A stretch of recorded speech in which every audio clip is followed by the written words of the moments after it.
Wow, we are really lucky. We have a great beach day ahead of us. It's going to be in, I think, 80 degrees today. And this is a really beautiful beach. Beautiful day.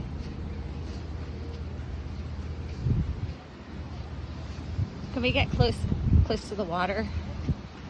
And they're rebuilding the pier because in 2016 there was a storm, I can't remember which hurricane, that destroyed it.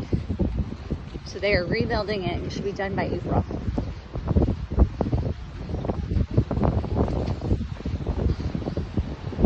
This is stunning.